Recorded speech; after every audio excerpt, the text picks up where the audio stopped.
संक्रांति शब्द बना है संक्रमण से। संक्रमण का अर्थ होता है एक जगह से दूसरी जगह पर जाना, एक स्थान से दूसरे स्थान पर पहुंचना, उसे कहते हैं संक्रमण। और इसी शब्द से शब्द बना है संक्रांति, यानी सम्यक क्रांति, सही तरीके से जाना, इधर से उधर, उधर से फिर किधर, आगे से आगे।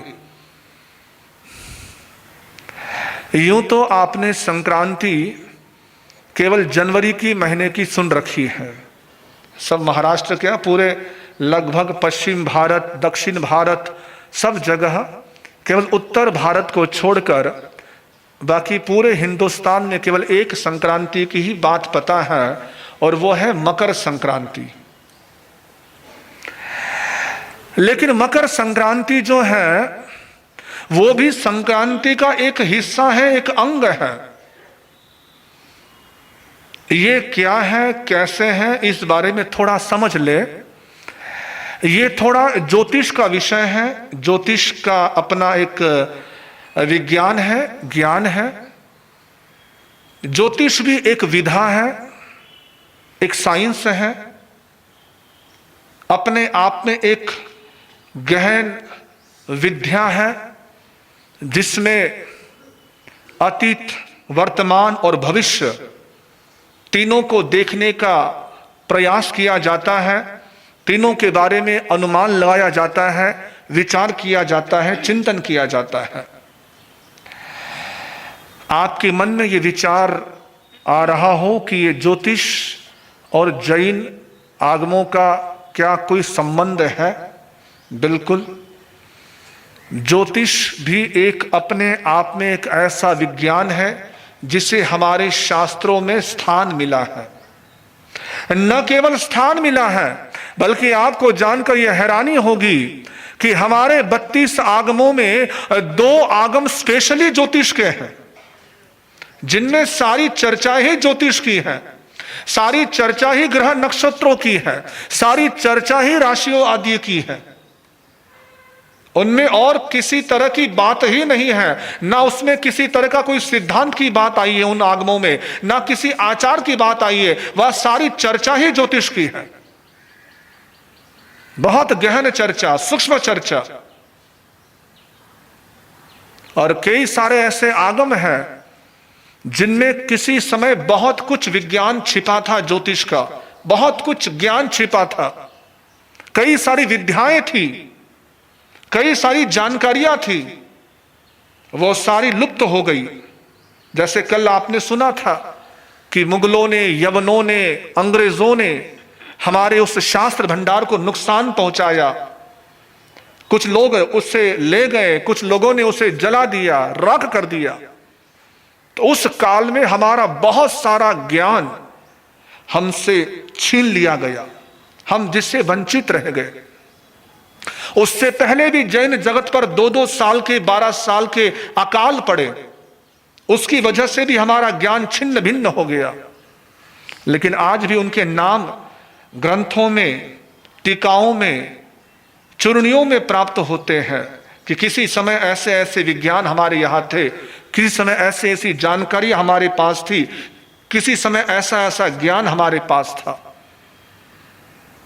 खैर, लेकिन वर्तमान में जो कुछ हमारे पास है वो भी कुछ कम नहीं है। जितना भी हमारे पास है, जो भी हमारे पास बचा है, वह भी अपने आप में बहुत कुछ छिपाए हुए हैं, बहुत कुछ रहस्य उसमें समाया हुआ है, बहुत कुछ उसके भीतर है। आज भी कई सारे विद्वान, कई सारी धर्म परंपराओं के इस विद्या में जिनको रुचि है, जिनको ज्योतिष आदि में रुचि है, वे जैन आगमों को खंगालते हैं, जैन आगमों को टटोलते हैं, जैन ग्रंथों को पढ़ते हैं, जैन आचार्यों की लिखी चीजों को देखते हैं और ताजुब करते हैं कि कमाल है, जैन आचार्यों ने इतनी सारी खोज करी, जैन आचार्यों ने इतना गहरा ज्ञान लिखा है, यहां बैठे बैठे आकाश के ग्रह तारों की सारी गति बता दी, दिशा बता दी, स्थिति बता दी कि किस समय कौन सी गति से कौन सा ग्रह चलेगा, कौन सी गति से कौन सा तारा चमकेगा, किस गति से किस एरिया में किस आकाश में कौन सा लक्षण दिखेगा। कितनी अद्भुत उनके पास ज्ञान शक्ति थी, कितनी अद्भुत उनकी बौद्धिक क्षमता थी। आज तो विज्ञान साइंस कई सारी उनके पास टेक्नोलॉजी आई है, कई सारी चीजें आई हैं जिसके आधार पर वो यहां बैठे बैठे स्पेस को देखते हैं, अंतरिक्ष को देखते हैं, यहां बैठे बैठे उससे सारा अनुमान लगाते हैं दूरबीनों से, सैटेलाइटों से। लेकिन उस जमाने में जब इस तरह के कोई उपकरण नहीं थे, उस युग में उन संतों ने, उन आचार्यों ने ऐसी ऐसी कमाल की चीजें लिखी हैं, अद्भुत है। आज भी ये इस विद्या के जितने जानकार हैं सभी दांतों तले उंगली दबाते रह जाते हैं कि अद्भुत है। जैन आचार्यों की विद्या को, जैन आचार्यों की बुद्धि को, जैन आचार्यों की उस कार्य को बारंबार वो लोग वंदन करते हैं, नमन करते हैं, प्रणाम करते हैं, सर आंखों पर बिठाते हैं। तो बहुत कुछ हमारे आगमों में है। परमात्मा महावीर ने भी नियति, स्वभाव, काल, कर्म और पुरुषार्थ, ये 5 समवाय कहा है। जब भी कोई घटना घटती है, जब भी किसी तरह की कोई घटना आकार लेती है, तो उस घटना में ये 5 चीजें अपना रोल अदा करती है, ये 5 चीजें अपनी भूमिकाएं अदा करती है। इन 5 का जब मिलन होता है, सम्मिलन होता है, तभी किसी तरह की कोई घटना घटती है। चाहे वो आपके अपने व्यक्तिगत जीवन में है, चाहे वो पारिवारिक जीवन में है, चाहे वो व्यापारिक जीवन में है, चाहे वो भौगोलिक जीवन में है, चाहे वो राजनीतिक जीवन में है, प्राकृतिक वातावरण में है। जहां कहीं भी किसी भी तरह की घटना आकार लेती है तो ये 5 समवाय काम करते हैं। ये जैन सिद्धांत है, जैन आगम है, ये तीर्थंकर महावीर की वाणी है। और इस वाणी के अंतर्गत परमात्मा ने कर्म को, पुरुषार्थ को, काल को, नियति को, स्वभाव को, कई तरह की चीजों को लिया है। और इसी के अंतर्गत ये ज्योतिष भी आता है। काल के अंतर्गत आता है ज्योतिष। काल और पुरुषार्थ, इन दोनों समवायों में काम करता है ज्योतिष। ज्योतिष के द्वारा काल की गणना, समय की गणना, समय का हिसाब, समय का अनुमान कि कैसा समय आपके जीवन में कैसा आता है, कैसा आने वाला है या कैसा आया था, यह सारा काल चक्र है, समय चक्र है। और इसके साथ दूसरा परमात्मा ने समवाय कहा पुरुषार्थ, वो भी इसी का ही अंग है कि पुरुषार्थ के द्वारा, अपने पराक्रम के द्वारा, अपने प्रयासों के द्वारा आप अपने उस परिणाम को चेंज कर सकते हो, बदल सकते हो। इसलिए परमात्मा ने पुरुषार्थ को सबसे आखिरी में रखा कि कर्म को भी बदलने की ताकत पुरुषार्थ में है, भाग्य को भी बदलने की ताकत पुरुषार्थ में है। पुरुषार्थ में वो ताकत है कि वो आपकी लिखे हुए को रोक सकता है, लिखे हुए को बदल सकता है। ये ताकत है पुरुषार्थ में, पराक्रम में, प्रयास में। तभी महावीर ने पूरी सातों परकम में आचारांग सूत्र कहता कि हे पुरुष, तू पराक्रम कर, पुरुषार्थ कर, प्रयास कर। तो प्रयास करेगा तो कुछ भी असंभव नहीं है, सब संभव है, सब कुछ संभव है। ज्योतिष संभावनाओं को बताता है, उन संभावनाओं को संभव करना है या असंभव करना है, ये आपके हाथ में है, ये आपके अपनी क्षमता है, आपकी अपनी ताकत है। ज्योतिष और कर्म सिद्धांत दोनों अगर मिल जाए तो बहुत बड़ी उपलब्धि जीवन में हो सकती है, बहुत बड़ी चीज जीवन में घटना घट सकती है। कर्म को समझने के लिए ज्योतिष काम करता है और ज्योतिष को समझने के लिए कर्म काम करता है, दोनों एक दूसरे से जुड़े हुए हैं।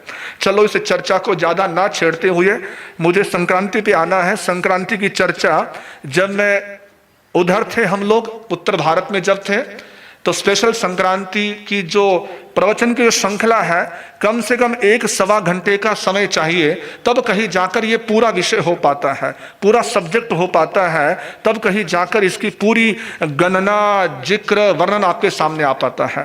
तो समय तो आपके लिए नई चीज है, इसलिए केवल एक आपको सैंपल मात्र दे रहा हूं, है ना, सैंपल मात्र दे रहा हूं, एक ट्रेलर जिसको कहते हैं ना, तो जिसको एक मात्र दे रहा हूं कि ये क्या चीज है।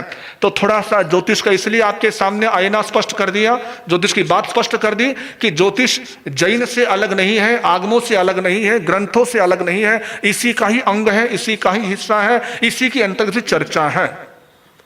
ज्योतिष कुछ लोगों ने अपने स्वार्थ की वजह से, लालच की वजह से इसको अलग रूप दे दिया, अपना इसको आजीविका का साधन बना दिया। उस वजह से कई सारी चीजें, भ्रांतियां जग में फैल गई है। उसकी वजह से कुछ लोगों की धारणा बन गई है कि ज्योतिष असत्य है, ज्योतिष झूठ है, ज्योतिष बस झूठ का पुलिंदा है। ऐसी बात नहीं है। ज्योतिष एक विज्ञान है, ज्योतिष एक साइंस है। उसमें संभावनाएं, बहुत कुछ संभावनाएं हमारे ऋषि मुनियों ने उसके माध्यम से दी है, बताई है। खैर, आइए संक्रांति की बात। संक्रांति की बात तीन तरीके से आपके सामने आ रही है।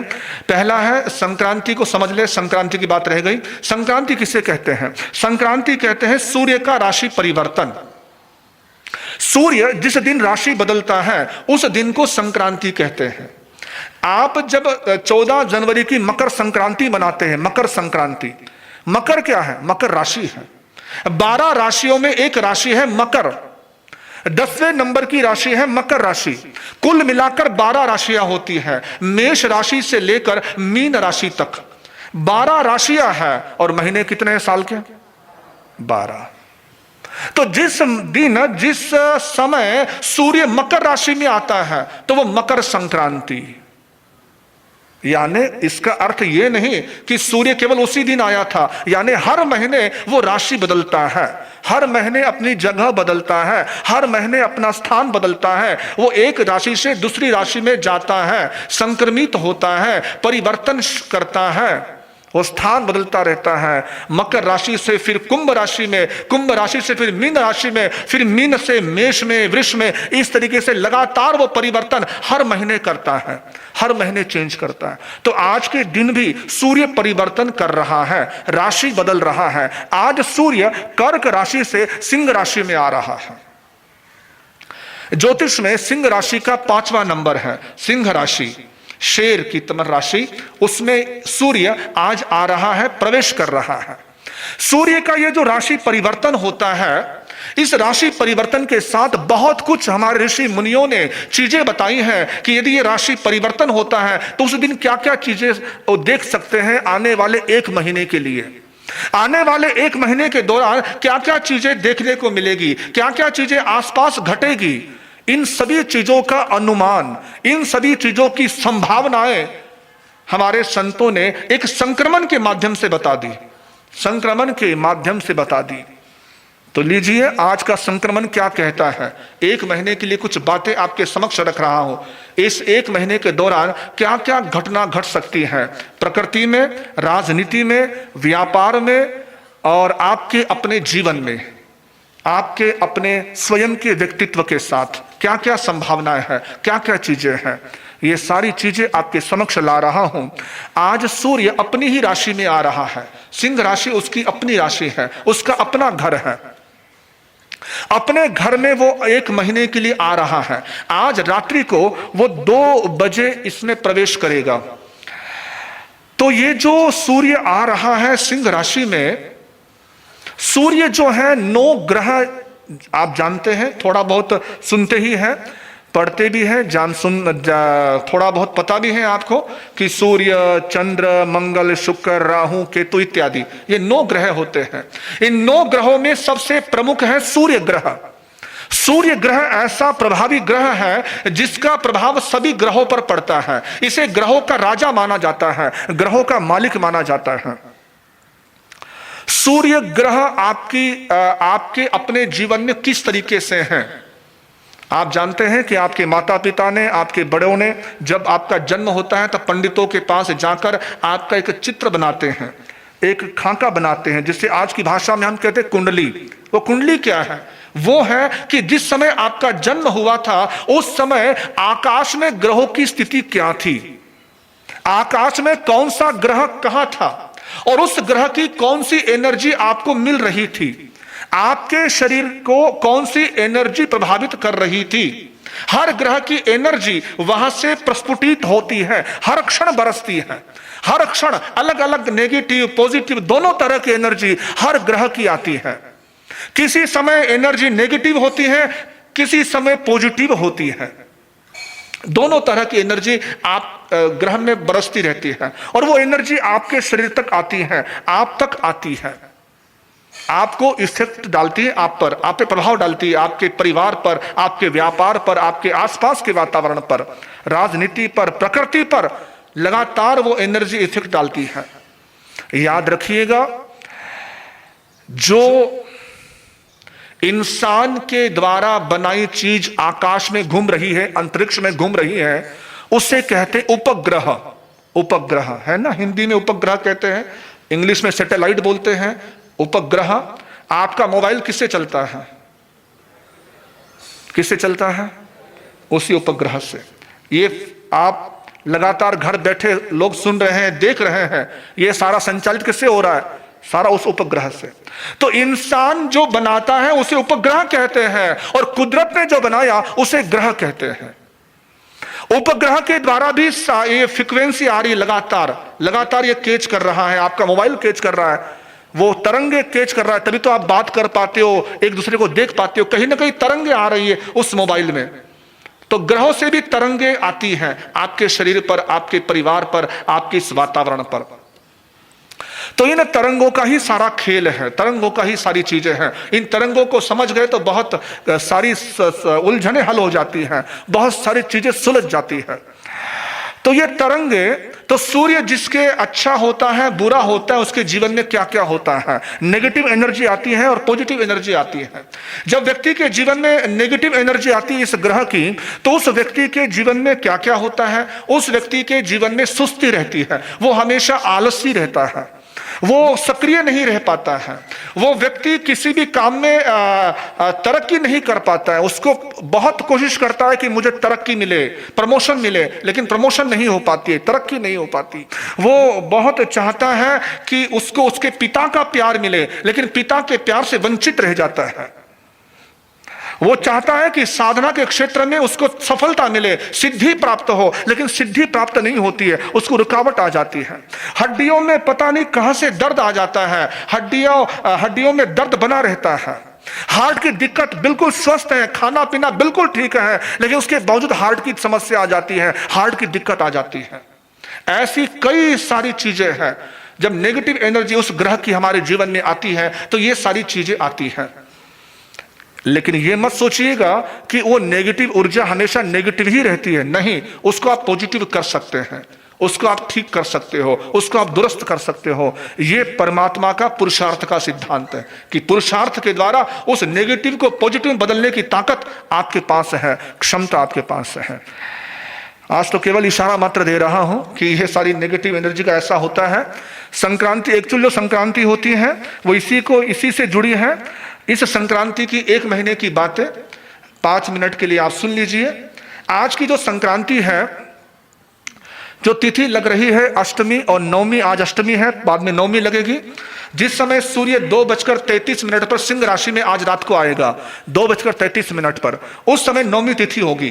सोमवार है, अनुराधा नक्षत्र है, बालवकरण है, इंद्र योग है, शुक्ल पक्ष की संक्रांति है। इस संक्रांति का मुंह पश्चिम दिशा की ओर है, ये जा रही है उत्तर दिशा की ओर और देख रही है ईशान कोण में। यह संक्रांति व्याघ्र की सवारी की हुई है, इसलिए पीले कपड़े पहने हुए हैं। यह किशोर अवस्था की संक्रांति है, ये मोती पहना हुआ है इसने। ये बैठी हुई संक्रांति है, भोजन में खीर खा रही है और 30 मुहूर्त की संक्रांति है। ये सब चीजें आपके लिए नई है कि ये क्या चीजें हैं। ये सारे प्रतीकात्मक चीजें हैं। इन प्रतीकों के माध्यम से हमारे ऋषि मुनियों ने कुछ चीजें बताई हैं कि अगर ये प्रतीक आते हैं, संक्रांति का इस तरह का स्वरूप आता है, तो क्या क्या संभावित है। शुक्ल पक्ष की जो संक्रांति, शुक्ल पक्ष समझ गए ना आप? उजला पक्ष, चांदना पक्ष, शुक्ल पक्ष, कृष्ण पक्ष, 2 पक्ष होते हैं। शुक्ल पक्ष यानी जो तिथि बढ़ती बढ़ती पूर्णमासी आती है, पूर्णिमा आती है। तो शुक्ल पक्ष की जो संक्रांति है, यह संक्रांति सात्विक लोगों के लिए बहुत अच्छी होती है, शुभ होती है, अच्छे लोगों के लिए बहुत अच्छी होती है।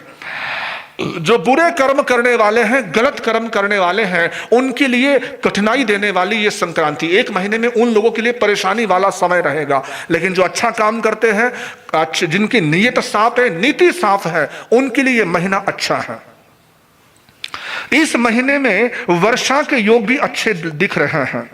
ये महीना अनुराधा नक्षत्र में संक्रांति आज आ रही है, तो अनुराधा नक्षत्र भी अच्छा है। इंद्र योग भी शुभ है।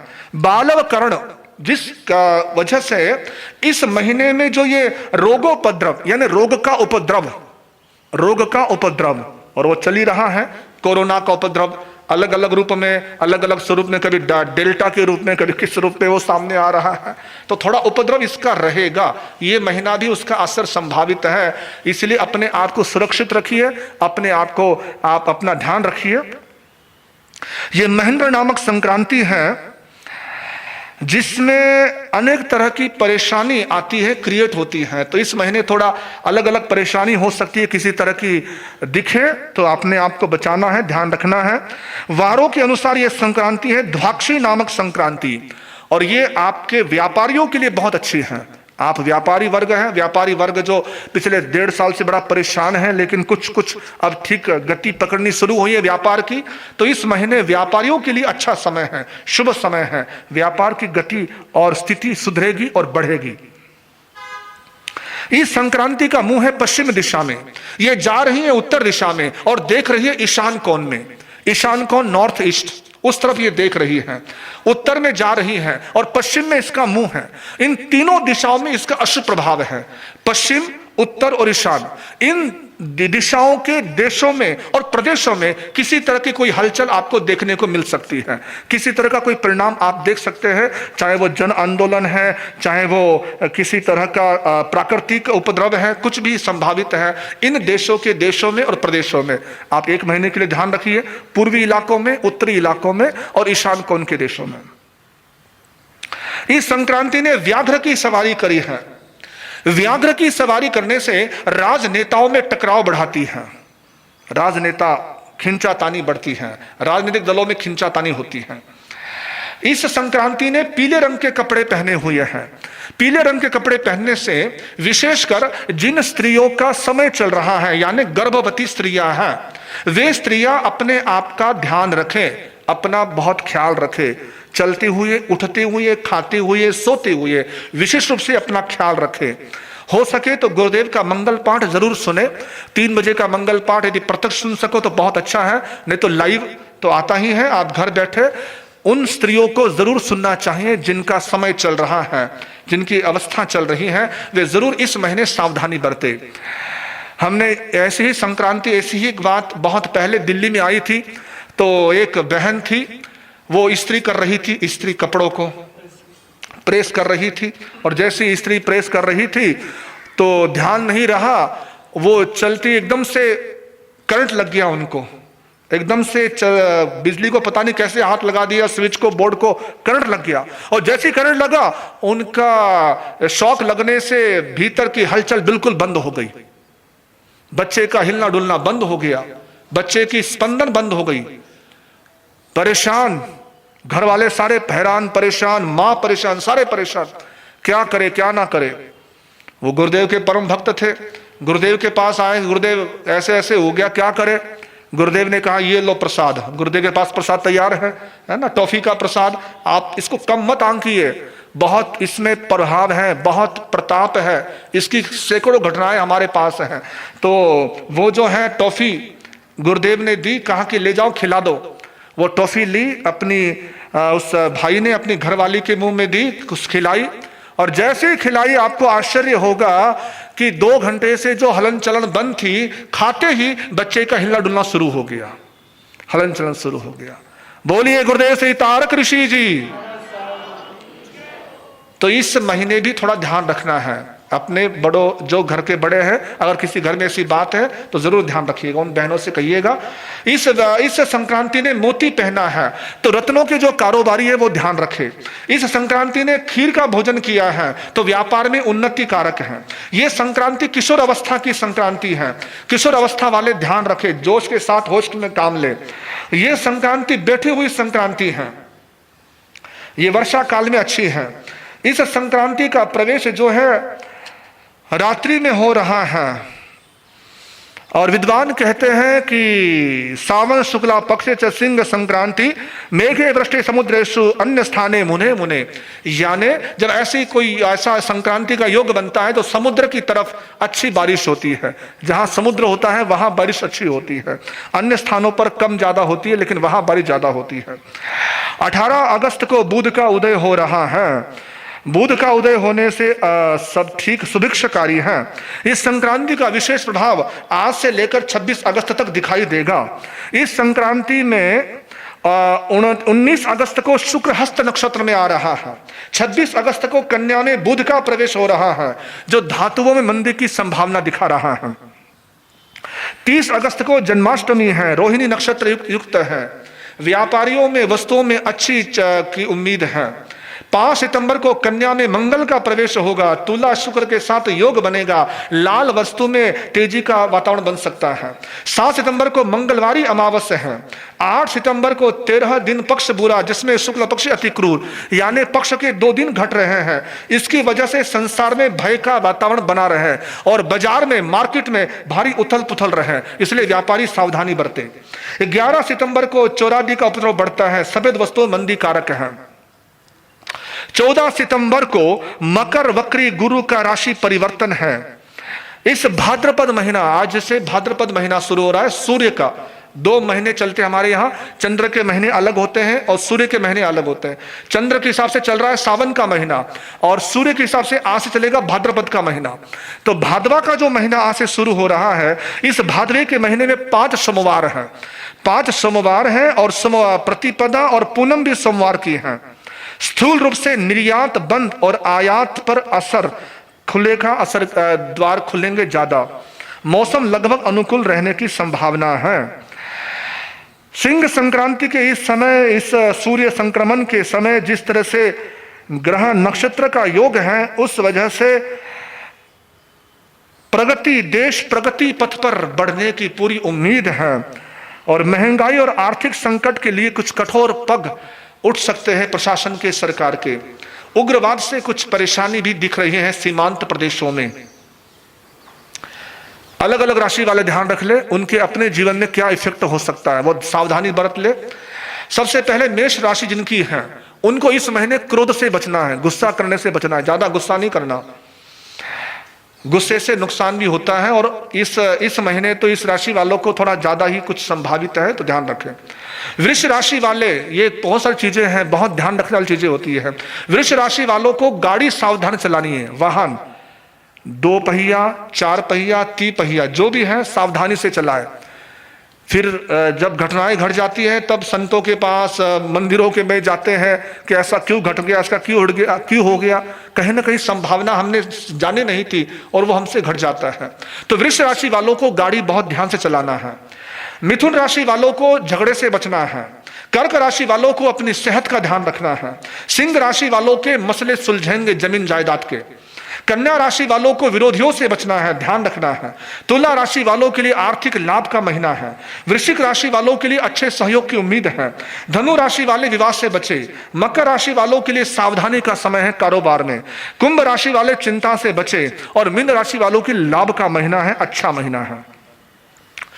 मैं बहुत फटाफट चीजें समेट रहा हूं, समय की गति सीमा है, तो अब कुछ बातें आपके उपयोग की बता रहा हूं, आपके लिए काम की कि इस महीने में कौन से दिन ऐसे हैं जिनमें आप कुछ भी नया काम ना करें, किसी तरह से कोई खरीदारी ना करें, किसी तरह से कोई नई चीज घर में नहीं लानी चाहिए।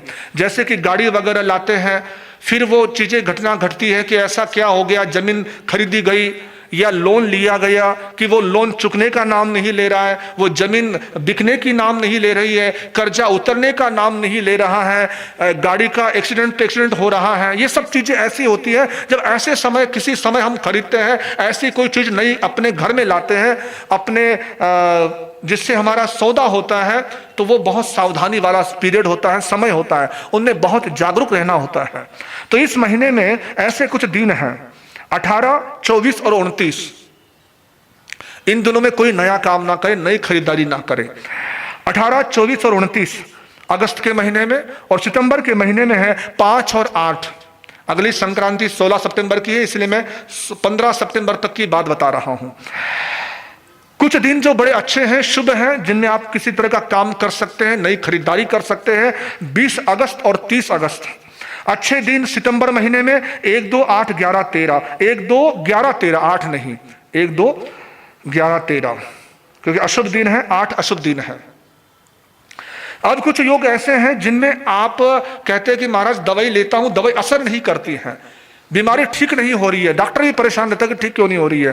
तो कुछ हमारे ऋषि मुनियों ने कहा है कि आकाश में कुछ ऐसे नक्षत्र होते हैं जिनमें अगर दवाई ली जाए उस समय तो वो दवाई असर करती है। कुछ नक्षत्र हमारे स्थानांक सूत्र में आए हैं कि वो नक्षत्र आए आकाश में तो उस समय यदि नया ज्ञान सीखना शुरू करते हैं तो नया ज्ञान जल्दी याद होता है, नई जल्दी चीज सीख पाते हैं। हमारे सूत्र में आई है, स्थानांक सूत्र में। तो मैं यहां बात बता रहा हूं बीमारी के लिए। बीमारी के लिए शास्त्र ग्रंथों में कहा है अगस्त के महीने में 17, 20 और 28, 17, 20 और 28 दवाई के लिए। 17 और 28, 20 यहां भी छोड़ दीजिएगा, 20 यहां छोड़ दीजिएगा, 20 अच्छी है, 20 ले लीजिएगा। 17, 20 और 28 ये 3 दिन अच्छे हैं दवाई के लिए। और सितंबर महीने में है 9, 11, 15, 9, 11, 15। एक योग है ज्वालामुखी, नाम ही ज्वालामुखी है, विस्फोट। तो 29 और 31 तारीख को ज्वालामुखी योग है। उसमें किसी भी तरह का नया काम नहीं करना चाहिए और घर से किसी मतलब कहीं अपने आउट ऑफ सेशन नहीं जाना चाहिए। अगर जाना भी हो तो उसके लिए कुछ उपाय वगैरह होते हैं वो करने चाहिए। गुरुदेव से मंगल पाठ वगैरह सुन के निकलना चाहिए। कुछ चीजें आपके समक्ष मैंने अभी रखी है, इन चीजों का आप जैसा आपको उपयोग लगता है आप उपयोग कर सकते हैं। कुछ समझना हो तो समझ सकते हैं, पूछ सकते हैं। गुरुदेव के पास जब मर्जी आइए, समाधान प्राप्त कीजिए। गुरुदेव दयालु है, कृपालु है, इनकी कृपा आप पर बरस रही है। आप धन भागी है, हम सब बड़ भागी है कि ऐसे गुरुदेव हमें मिले हैं, ऐसे गुरुदेव का आशीर्वाद हमें मिला है। इसी के साथ